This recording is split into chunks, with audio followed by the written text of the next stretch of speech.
Welcome back to the next episode of the Sunday Stache.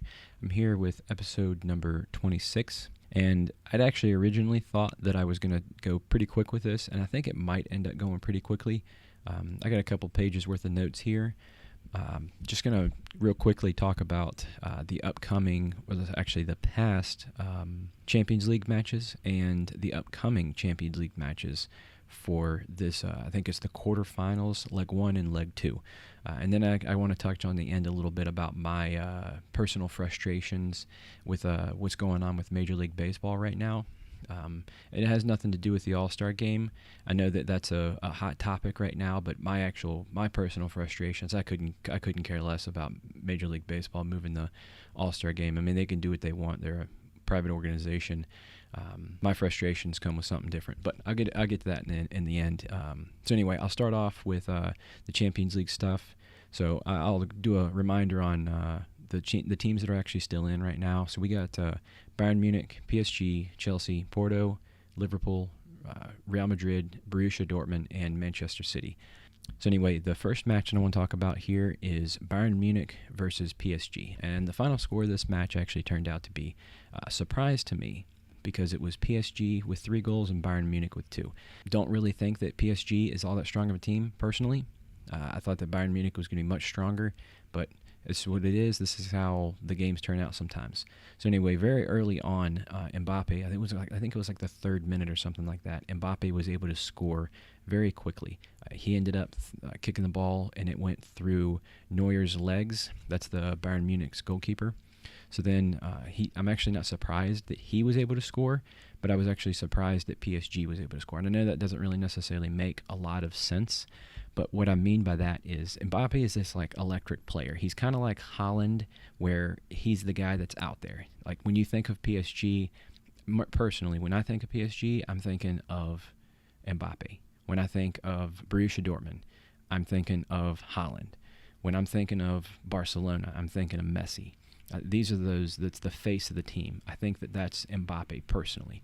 Now, I don't necessarily think that PSG as a whole is a super strong team. I know that they are a good team. They have good players, but I don't personally think that they're a very, very strong team.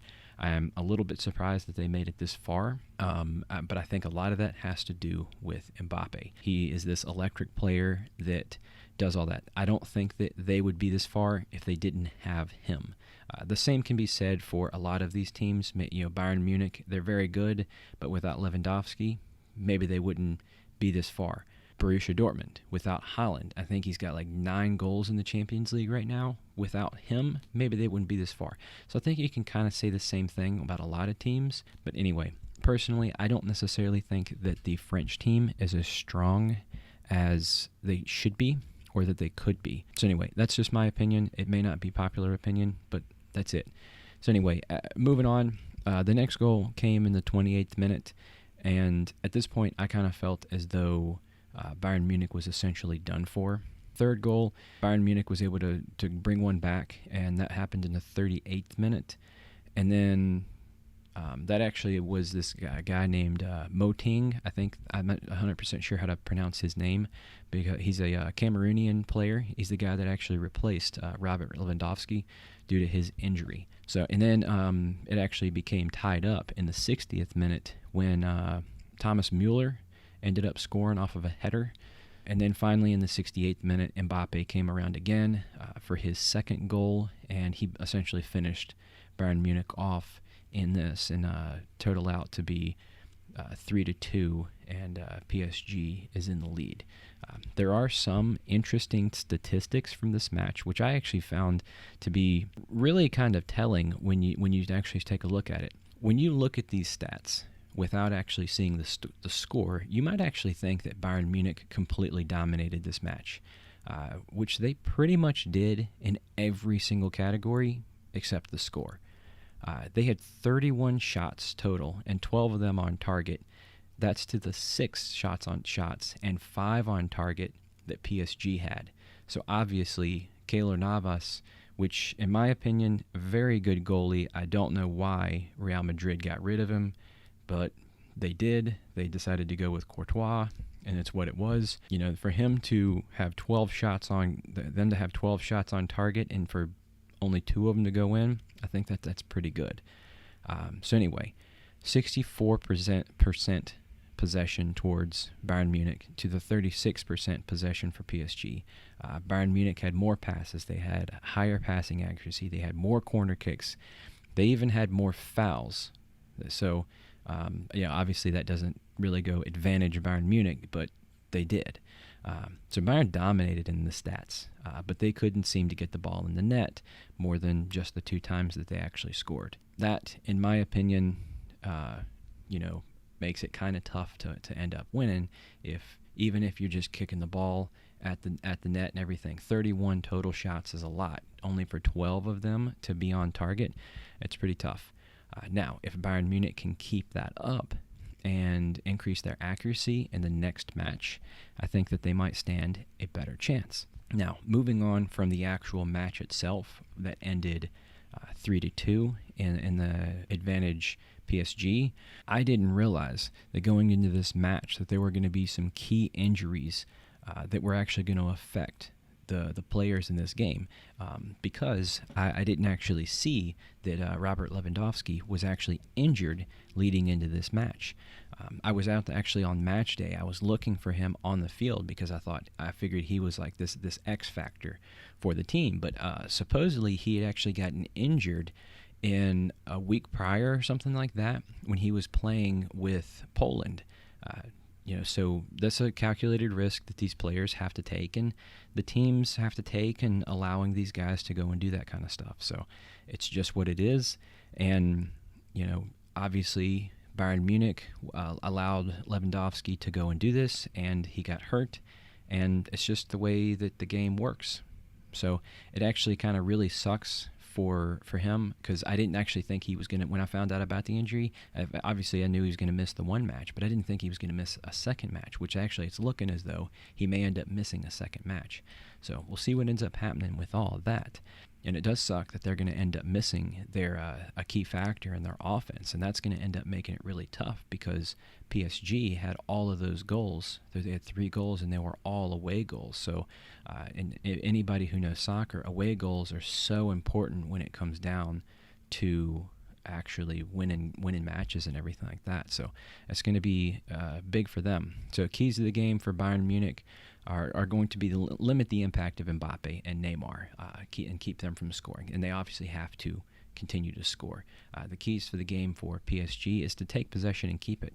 You're ahead on away goals. Bayern Munich has to score, in this next game, they have to at least score 2 goals to win. They can't just score the 1. They have to score two to win.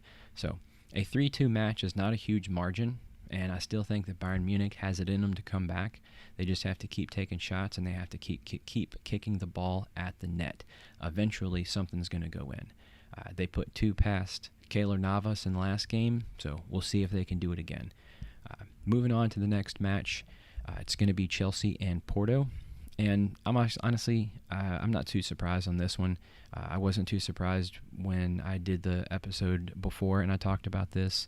I figured that Chelsea was going to end up winning. I personally, no dig on Porto. I think that Porto is the weakest team in the league, or not the league, but the tournament. I also don't think that Chelsea is near the top in this. I think they probably just got good draws, and they got lucky with some of their matches. Anyway, the first goal came from Mason Mount in the 32nd minute. The second goal came from Chilwell in the 85th minute, and it's going to be tough for Porto.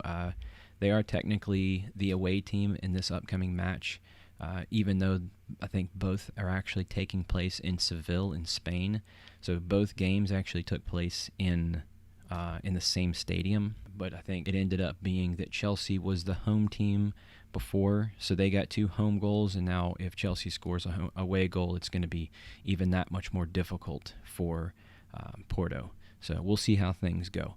One good thing about that match was that Christian Pulisic was able to get some playing time. I think he came in like the 65th minute, so hopefully he can inspire some young Americans to start playing, and maybe they can make the U.S. national team a little bit stronger, the men's team at least. We'll see. Anyway, there isn't all that much to be said about this match. I do think that Chelsea will win the next one as well. Porto will have to score at least 3 goals to win and at least 2 to push it to extra time. And that's only if they don't even allow Chelsea to score at all. So I think they are capable, but I don't really see it happening. We'll see. I'm not really sure. I'm actually pushing for Chelsea. If I had to pick a team for England, that would be my team. So I think they are capable, but we'll see what happens. So the next match I want to talk about is Real Madrid versus Liverpool. And this one, I didn't really see Liverpool pulling this out. I still don't see Liverpool pulling this out with all of the trouble that they've had so far this year in the Premier League. I really didn't think that they were going to end up doing well. I'm surprised that they made it this far, especially with everything that happened to them in the Premier League about 2 to 3 weeks ago with all of those games that they kept losing and losing and losing. Real Madrid ended up winning this one 3-1 with all of those 3 goals being away goals. So that's almost going to seal away the fate of Liverpool and their hopes for a Champions League win this year. Before I want to get started, I actually do want to give some props to Alisson Becker for the fantastic mustache that he carried in on that first leg. So I'll be on the lookout for that to see if he keeps that through the second leg of this. So anyway, the first goal came by Vinicius Jr. in the 27th minute when he took a ball over the shoulder, and it came from, I'm not exactly sure who it was that played it to him. Toni Kroos, I think it was, played it to him, and he basically perfectly played it off of his chest, controlled it, and then placed it right past Alisson. So that was actually a really good goal that he scored. The second goal came from actually a little bit of skill when Trent Alexander-Arnold actually misplayed a ball right in front of the goal, and Asensio actually tipped it over Alisson and then ran around him and actually put it in to make it 2-0. And this actually, some stuff like this, it just reminds me of when a few years ago when they had that goalie, Liverpool had that goalie Karas, and he made mistakes in the final. I think it was the final for Liverpool when they were playing Real Madrid, and he ended up it was just atrocious the way that things went. It was so bad that it actually almost looked as though he'd been paid to make those mistakes. Take a look back. When you go and look back and see like Liverpool and Real Madrid Champions League final, and it's brutal. He made 2 like huge mistakes. One of them doesn't even look like he was trying, and then the other one, I think it was Benzema. He allowed Benzema essentially to steal the ball right out from him. And so anyway, not too long after that, Liverpool said, we got to go do something. And then they actually found Alisson Becker, who is their current goalie, and they got this was a record for a goalkeeper of €62.5 million fee that they ended up getting him for. So then Karas actually went on loan to Besiktas and to Union Berlin, and I think Union Berlin is actually where he's at right now. So anyway, Karas is still a good goalie, but those 2 major mistakes is going to end up carrying him for a long time. Anyway, that was a tangent about that goal that Asensio had scored, where he just kind of tipped it over Alisson. Kind of I don't want to say made him look foolish, but it did kind of make him look a little bit foolish. So anyway, then the first goal for Liverpool came in the second half in the 51st minute when Mo Salah had actually kind of found himself in the right place at the right time, and the ball was essentially just kind of deflected to his feet, and he ended up putting the ball in the goal. Then the final goal of the match came from Vinicius Jr. again in the 65th minute when he took the ball from about the penalty mark. So it was actually played from pretty far out by Luka Modric, and he took the ball. Oh, no, it wasn't. It was played across. That's what it was. It was played across from Luka Modric, and he kind of just placed it with a one-touch shot right in the back of the net. So that was actually a very good goal, a nice team goal as well. Stats for this match were actually pretty even other than the shots and the shots on target, I guess. Real Madrid had a total of 16 shots and 7 on target, and that's to the 7 shots and 1 on target that Liverpool had. So Liverpool really didn't get a lot of chances, and I think that's kind of been the way that their season has kind of gone. Things have just not gone well for them. Possession was about even. Passes were roughly even as well. Liverpool did have more yellow cards, but nothing that I feel was really too significant to affect anything. So moving forward to the second leg, we are looking for Real Madrid. They're coming off of this big win against Barcelona in El Clasico. And they're going to be coming straight into this Champions League with a lot of momentum. So we'll see what happens there. But they do actually have, they are one man short, and that's Lucas Vasquez. He actually suffered a PCL injury, which is something with your knee, and evidently that is a season-ending injury. And from what I've actually been able to see, he actually is probably going to be his last season playing with Real Madrid. So he'll no longer be with the team. From what I've been able to read, he'll no longer be with the team after that. So for this match, regardless of the injury, I do think that Real Madrid is going to end up coming away with this one, and they're going to end up winning on aggregate. I actually think that they are going to win both games.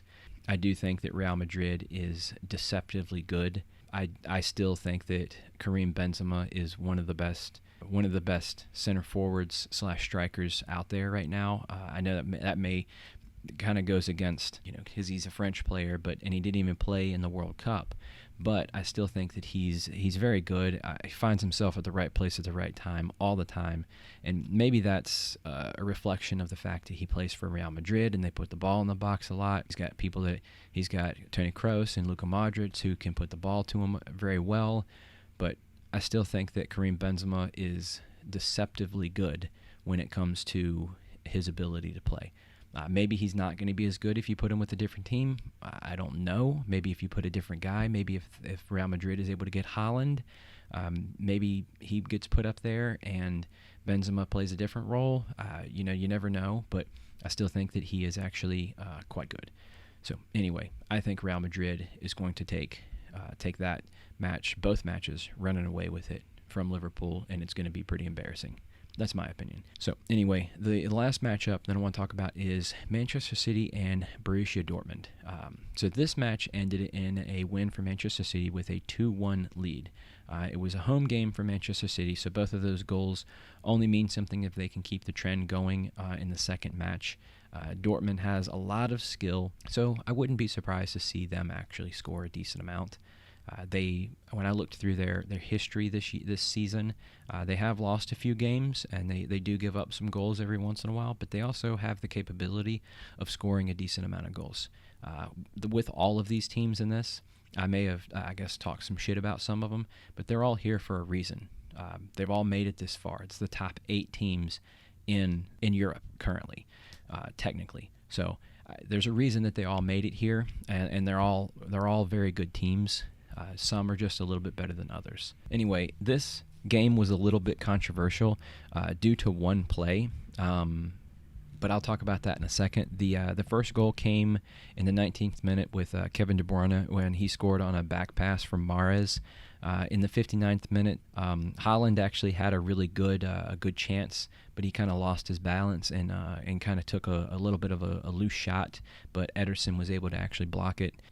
With Haaland being 6'4" and him he's really like kind of lanky and everything like that, he's actually pretty quick. So he has a very good advantage on being able to pull away from people. In the 84th minute, the game was actually tied up by Marco Reus. He actually had this nice-looking goal placed in the right side of the net, right past the hands of the outstretched Ederson. And then finally, the final goal was scored actually in the 90th minute by Man City, and this ball was played from actually pretty far out.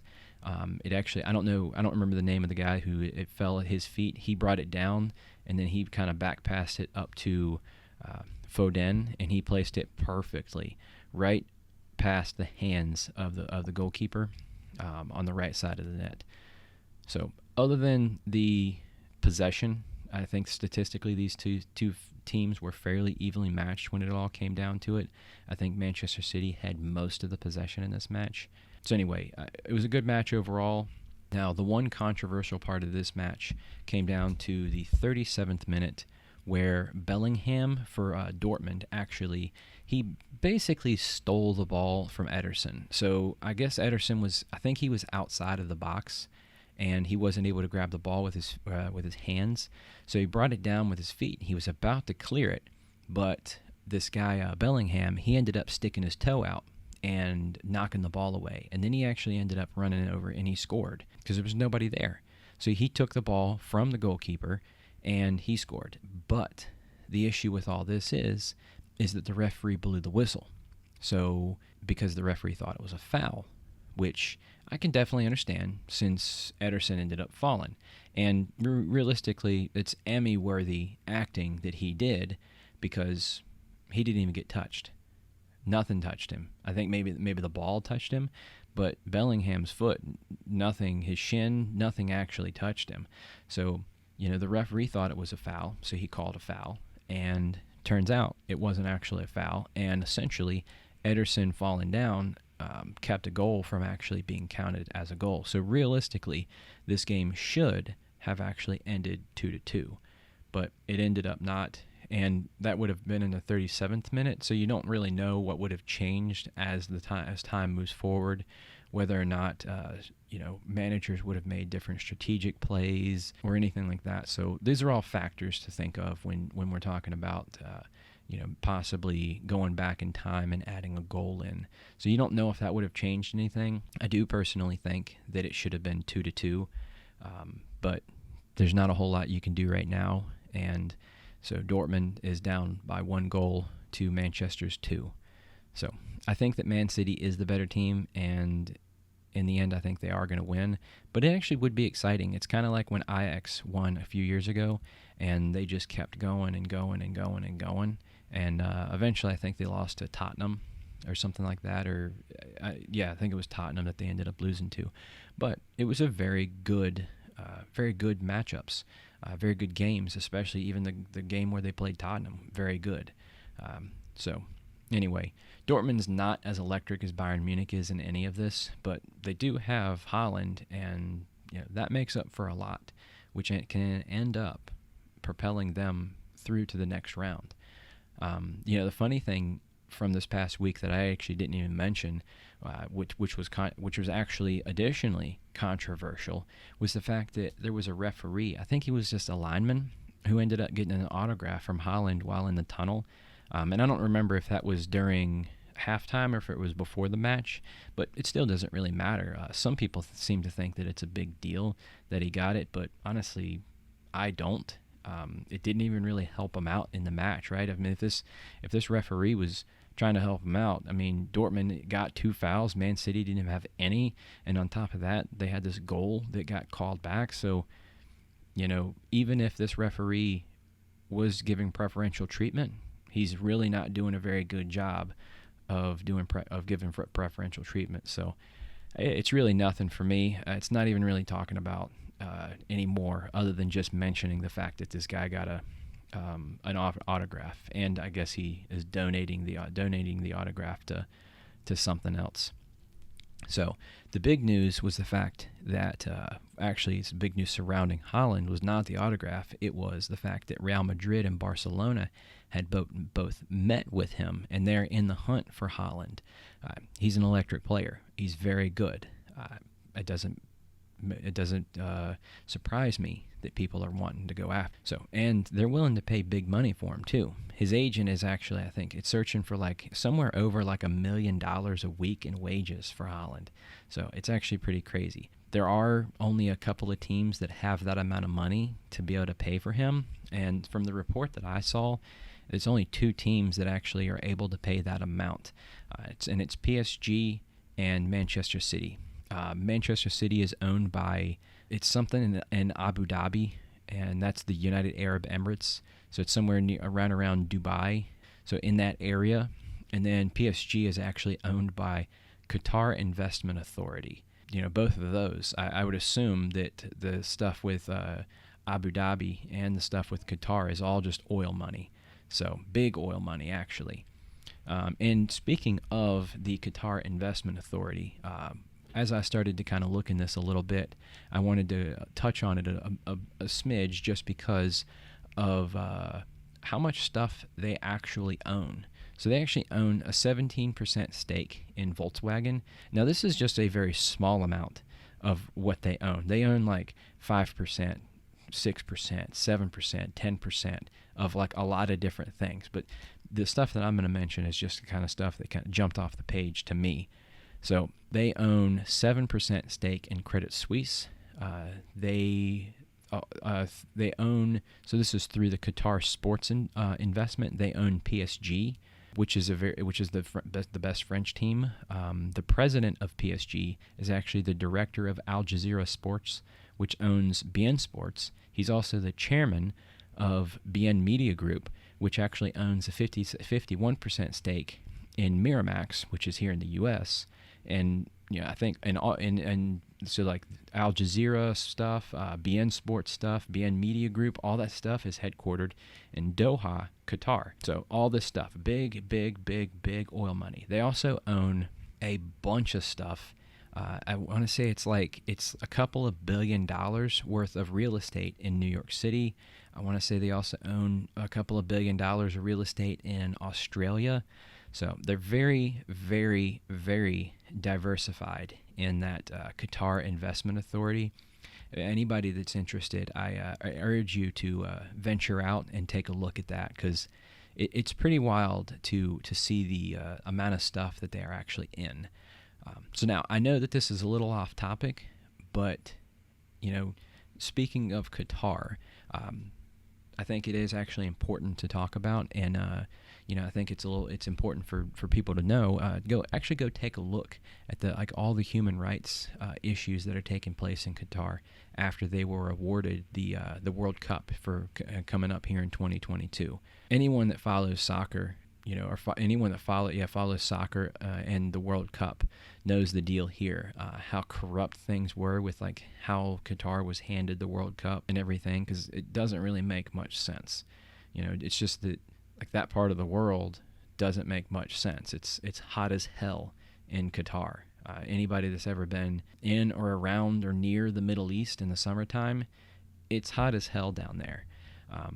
So anyway, there was a huge corruption scandal when it came to FIFA and the dealings with basically everything. And it's more than what I really wanted to even talk about or read about in any of this stuff. So go and take a look at that as well. The corruption when it comes to FIFA and the amount of money that they were willing to take to just send this game to the Middle East. It's pretty ridiculous. The question arose, and this is what I kind of talked about a second ago, the question arose that Qatar is way too hot for players in the summertime, and because usually the World Cup takes place in the summertime, and it takes place in the northern hemisphere because of the temperatures in the northern hemisphere. In Qatar, in the summertime, it's like 120 degrees. I don't know if anybody's ever been outside in 120 degrees. It's definitely not cool. Definitely not a fun time to be there. They did suggest at one point to moving it to the winter time. Who knows whether or not, I haven't kept up on it to figure out whether or not that's actually accurate, or if they're going to do that. It's kind of dumb because it's going to be right in the middle of the regular season. So they do the World Cup during the summertime specifically because no one's playing.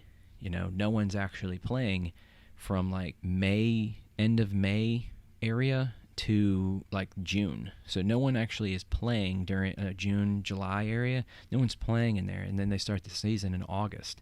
At least this is how they do it. This is the European season.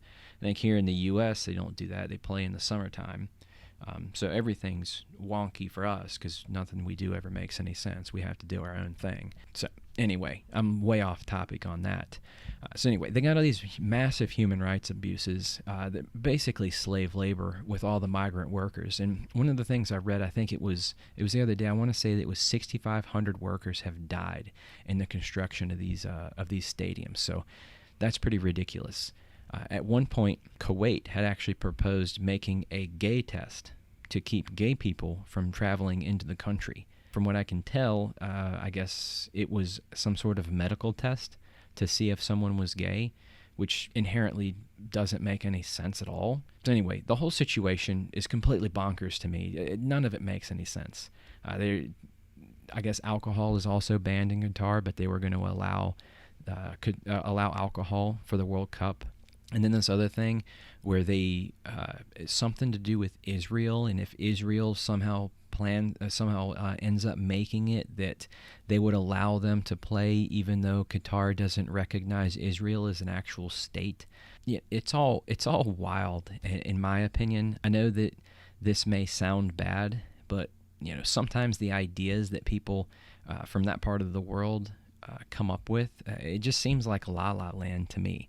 But I guess there are plenty of people that would say the same thing about the U.S., so, I guess who am I to talk? So anyway, speaking of the U.S. and La La Land, here in the U.S., we're still dealing with all of this COVID stuff, and this topic deals with that. I'm not necessarily going to talk about COVID, but just this. So anyway, the last thing I wanted to talk about was, here soon I'm going to be moving. And in the time that I have between my current job ending and my next job starting, I wanted to take some time to visit some baseball stadiums around the north. Well, I started thinking about the dates and everything like that. Then I wanted to go to these games and looked at pricing and seat availability. Well, a lot of these stadiums are allowing fans, but they are at partial capacity, so they're not 100%, and you have to prove that you've gotten the test or prove that you have a vaccine and all that kind of stuff to be admitted into the stadium, which is fine. I don't have an issue with any of that. I get it. They're trying to protect the public. They're not trying to be some massive spreading event, so I get all that. Which for me, it kind of seems as though they're going to be just selling out games a whole lot, since there's an increased want to be at the games because we couldn't go to games last year, and there are less seats available this year. So I think there's a lot of them that are actually going to be sold out. With that being said, I wanted to do a trip where I was traveling around and going to a whole bunch of these stadiums. And in normal years, I would actually be able to do this and there would be any problem. But when I started actually looking at stadiums and everything like that online, and this is not necessarily accurate for all of them, but when I saw, I want to say National Stadium, when I went online to see, they had making me have to buy 4 tickets, which I thought was pretty ridiculous, that I'm going to have to buy 4 tickets. The minimum purchase was 4. That was the only option that they had to select. I wonder if I'm having to search more out to see if there's less. Philly Stadium, I had to buy 2. Yankee Stadium, I had to buy 2. Camden Yards, I had to buy 2. Camden Yards is where Baltimore plays. And I don't want to buy 2 tickets. I'm going by myself. It doesn't make any sense as to wanting me to buy 2 tickets, at least in my opinion. So anyway, I'm actually going to call around and I'm going to see if these stadiums are willing or have the option of buying just 1 ticket. If not, I might end up buying a ticket and just giving it away, walking around outside just saying free ticket. I think that's not illegal to do. I don't know. Either way, I might end up having 2 tickets to a Nationals game or an Orioles game or something like that, because I still want to go and actually see some baseball before I head out of here, and I'm not going to be able to go to these stadiums anymore.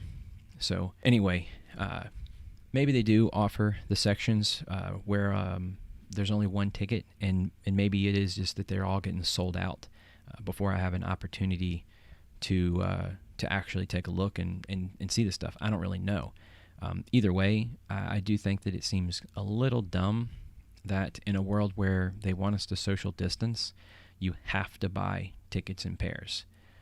You would think that they would want you to social distance inside the stadium, so they're not, no one's pointing the finger at them as the reason that there's this massive spread. So anyway, I guess all I'm doing is just bitching about these rules and talking about how stupid I think they are. So anyway, that's all I have. I'll be watching these Champions League matches coming up, and I'm currently watching a whole bunch of baseball each night because I have a subscription to MLB.TV, which is pretty cool because you get to watch basically every game. So it's actually a lot of fun to be able to see all this stuff, and I'm not having to just wait and watch whatever's on Fox or Fox Sports or whatever's on ESPN or anything like that. And I get to watch my team every single night. So I'm personally a Yankees fan, So it's all by my dad was a Yankees fan. His dad was a Yankees fan.